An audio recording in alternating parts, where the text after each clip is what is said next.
అసలు ప్రవల్లిక హత్య జరిగినప్పుడే, తర్వాత దీపిక బోనం హత్య జరిగినప్పుడే ఈ పోలీస్ వ్యవస్థ, ప్రభుత్వం అనేది సీరియస్‌గా స్పందించుంటే ఖచ్చితంగా ఈరోజు షీలా బలయ్యేది కాదు.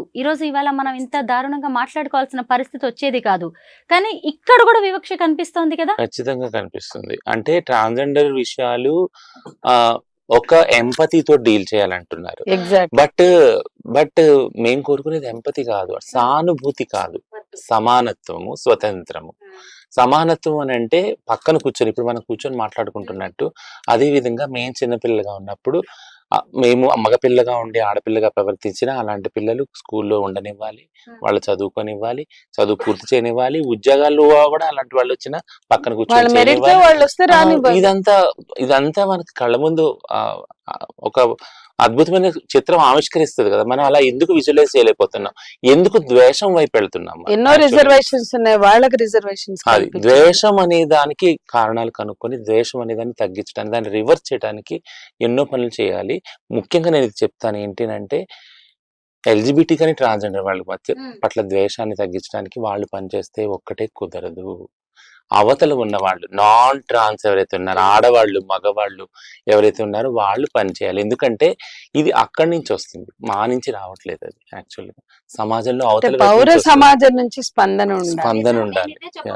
ఆడ మగ అని మాత్రమే సమానత్వం, ఆడవాళ్ళు మగవాళ్ళు ఒకటే అని మాట్లాడతాం తప్ప ఈ కమ్యూనిటీ నిజంగా మనలాంటి మాకు ఈ స్పృహ వచ్చాక మేము మొన్నటి దాకా అంటే గతంలో స్త్రీ పురుష సమానత్వం కోసం పోరాడదాం అన్న వాళ్ళమే మేము కూడా ఆలోచించేది కాదు తప్పు అనుకుని లింగ సమానత్వం కోసం పోరాడదాం అని మార్చుకున్నాం. అంటే చాలా ఏళ్ల పాటు 40 ఏళ్ళు 4 దశాబ్దాలుగా ఉద్యమాల్లో ఉన్న మేము ఎక్కువ కాలం స్త్రీ పురుష సమానత్వం కోసం పోరాడదాం అన్నాం. ఎందుకంటే గతంలో అదే గుర్తించాం కాబట్టి. కానీ ఈ రోజు మాకు అర్థమైంది అందులో ఉండే తప్పేంటి అని. అందుకని లింగ సమానత్వం కోసం పోరాడదామని మేము దాన్ని మార్చుకున్నాం. అట్లా ఈ సమాజం ఒక స్పృహని పెంచుకోవాలి. పౌర సమాజం స్పందించాలి. పౌర సమాజం ఆ స్పృహని పెంచుకోవడానికి కావలసినటువంటి చర్యలు ప్రభుత్వాలు కూడా తీసుకోవాలి. నేను ఇప్పుడు ఎయిడ్స్ గురించి చెప్పినట్టే, పోలియో గురించి చెప్పినట్టే ఒక ట్రాన్స్జెండర్ కమ్యూనిటీ అనేది ఉంది, ఎల్జిబిటీ సమూహాలు ఉన్నాయి. వాళ్ళ సమస్యల్ని ఈ సమాజంతో అర్థం చేయించడానికి, ఆ స్పృహని తీసుకురావడానికి పని చేయాలి. ఒక ఆరోగ్యం మీద పనిచేసినట్టు అనేక అవేర్నెస్లు, పౌష్టికాహారం ఒక అవేర్నెస్. అట్లాగే అన్నిటికన్నా సీరియస్ కదా, వీళ్ళు మనుషులు కదా, బలవుతున్నారు కదా, హింసకు బలవుతున్నారు, అన్యాయాలకు బలవుతున్నారు, అసమానతకు బలవుతున్నారు. కాబట్టి ఇంకా సీరియస్ గా, ఇంకా ప్రయారిటీ ఇచ్చి క్యాంపెయిన్ చేయాలి. ఆ స్పృహని పెంచాలి. కావాల్సింది ఈ సమాజానికి స్పృహ.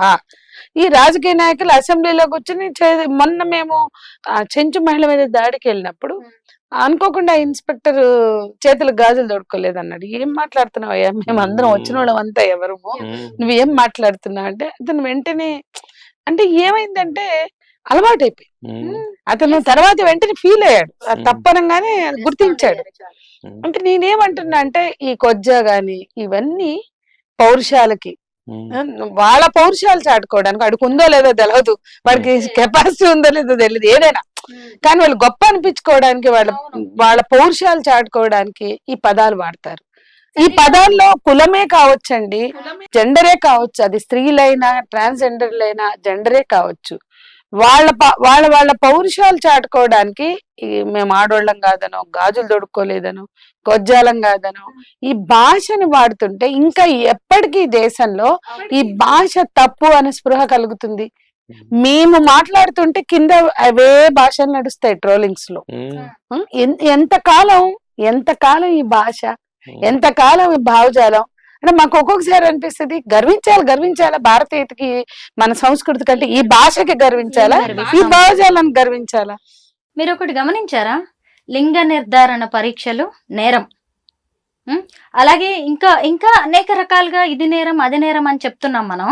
కానీ మరి పుట్టిన తర్వాత, వీళ్ళు మారిన తర్వాత వాళ్ళకెందుకు మనం సమానత్వం గాని కనీసం మనుషులుగా కూడా ఎందుకు చూడలేకపోతున్నాం? అంటే సమాజం వైపు నుంచి రావాలి. సమాజంలో ఆ స్పృహ లేదు, కానీ ఎవరు కల్పించాలి?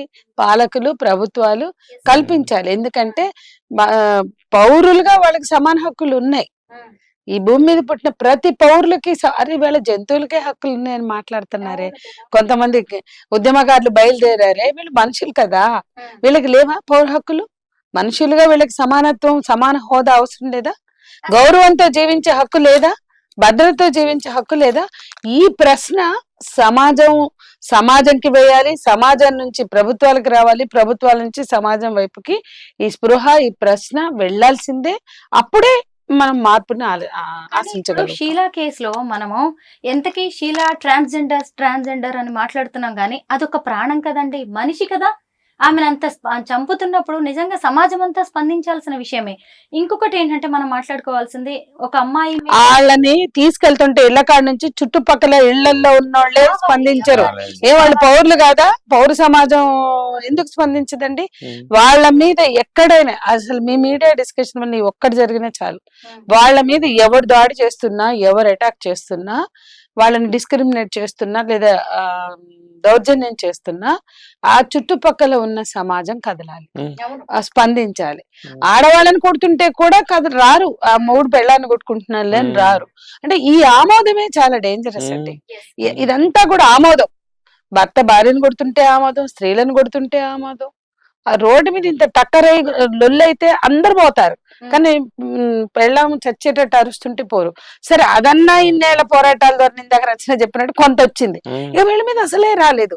కాబట్టి ఖచ్చితంగా సమాజం స్పందించాలి. ఇప్పుడు ఏమంటున్నామంటే, అన్నౌన్ పర్సన్స్ అయినా ఒక నేరం జరుగుతుంటే, ఒక హింస జరుగుతుంటే ఆ సంబంధిత వ్యక్తులే ఇవ్వక్కర్లా, పక్కన చూసేవాళ్ళు ఎవరైనా కూడా కాల్ చేయొచ్చు, కంప్లైంట్ చేయొచ్చు. అయినా సరే ఆ బాధ్యత ఎవరు తీసుకోవాలి? మైండ్ సెట్, మన భావదారిద్రం, మన మైండ్ సెట్ లో ఉన్న ప్రాబ్లం. కాబట్టి పౌర సమాజం స్పృహను పెంచుకోవాలి ఖచ్చితంగా.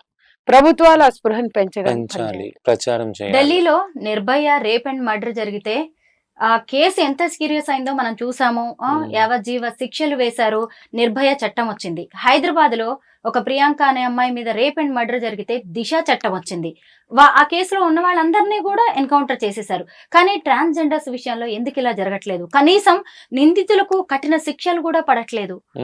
ఎందుకు పోలీస్ వ్యవస్థ కూడా ఇంత చూసి చూడనట్టుగా వ్యవహరిస్తుంది? అంటే శిక్షలు పడాల్సిందే, శిక్షలు ఎందుకు పడద్దు? కానీ మళ్ళీ ఎన్కౌంటర్ వైపు అటు దృష్టి సారించవలసిన అవసరం కూడా లేదు. అసలు చట్టబద్ధంగా ఇవాళ నిర్భయ చట్టం గాని, వర్మ కమిటీ సిఫార్సులు కానీ ఆ నేరం తీవ్రతను బట్టి ఎక్స్టెండెడ్ లైఫ్ వేయమన్నారు. వేయండి, 30 ఏళ్ళు 40 ఏళ్ళు. వాళ్ళకి పోషించాలా, వాళ్ళకి డబ్బులు పెట్టాలి, ఒక చెత్త వాదన. ఎన్ని కోట్లు దుర్వినియోగం ఎవరు పట్టించుకోడు. వాడికి పెట్టే తిండి గురించి ముడిపెట్టి చంపేయమంటారు. వీళ్ళు వాళ్ళని చంపమంటారు, వాళ్ళు వీళ్ళని చంపుతారు, లేదా ఆడవాళ్ళని చంపుతారు, పిల్లల్ని చంపుతారు. ఈ చంపడాలైనా పరిష్కారం? అంటే అందరూ ఏదైనా జరగగానే ఒక అత్యాచారం, ఒక బాలిక మీద అత్యాచారం అనుకోండి, చంపండి చంపండి చంపండి చంపండి అంటారు. ఈ చంపడాల వెనక ఈ క్రౌర్యం ఏదైతే ఉందో ఇది భరించలేదు ఈ సమాజం, అది అర్థం కావట్లేదు. కాబట్టి వాళ్ళని చంపమంటే వాళ్ళకి ఇచ్చినటువంటి ఆ పవర్ ఏదైతే ఉందో అది చాలా చాలా వాటికి ఎక్స్టెండ్ అవుతుంది. కాబట్టి చంపడాలి కదా, చట్టం అనేది ఒకటి ఉంది. ఆ చట్టాన్ని అమలు చేయడానికి ఒక యంత్రాంగం ఉంది, వాళ్ళకి సరిగ్గా పనిచేయాలి. ఒక్క నేరాన్ని కూడా ఉపేక్షించొద్దు, ఒక్క నేరం పట్ల కూడా నిర్లక్ష్యం చూపించొద్దు. జరిగిన ప్రతి నేరంలో శిక్షించండి, చట్టబద్ధంగా శిక్షించండి. ప్రతి నేరంలో కూడా అలసత్వం చూపించకండి.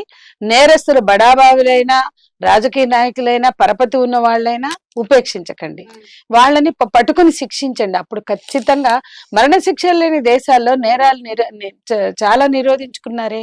స్కాండినేవియన్ కంట్రీలో మరణ శిక్షలు లేవు, మరి అక్కడ బాగానే కంట్రోల్ అయినాయి. అమెరికాలో చాలా రాష్ట్రాల్లో మరణ శిక్షలు లేవు, అక్కడ కంట్రోల్ అయినాయే. యూరోప్ లో అయినాయే. మనం మరణ శిక్షల చుట్టూ ఎందుకు కాలయాపన చేస్తున్నాం? అది అనవసరమైన చర్చ. అసలు ఇంకో ఆల్టర్నేటివ్ గురించి ఎందుకు ఆలోచించట్లేదు?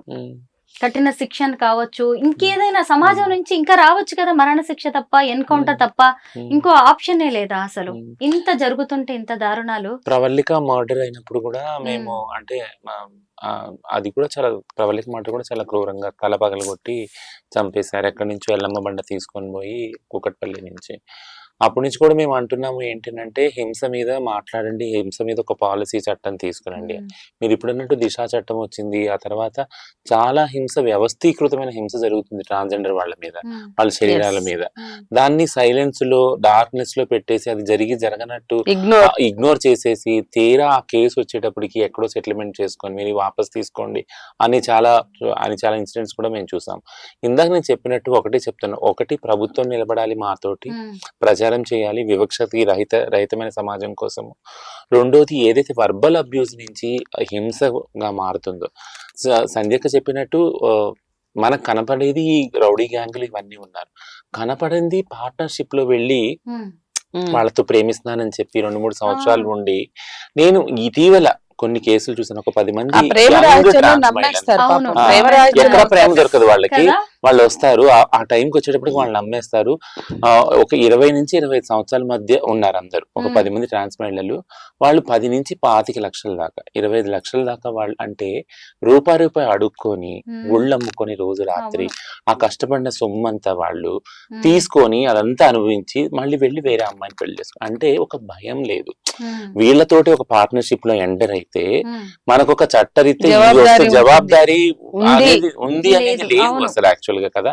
సో మేము కోరుకునేది ఏంటంటే వర్బల్ అబ్యూస్ నుంచి రిలేషన్షిప్ వరకు లేదా క్రైమ్ వరకు ఏదైతే జరుగుతుందో దీనికి అన్ని కలుపుకుంటా ఈ చొక్కలన్నీ ఒక చట్టం రావాలి.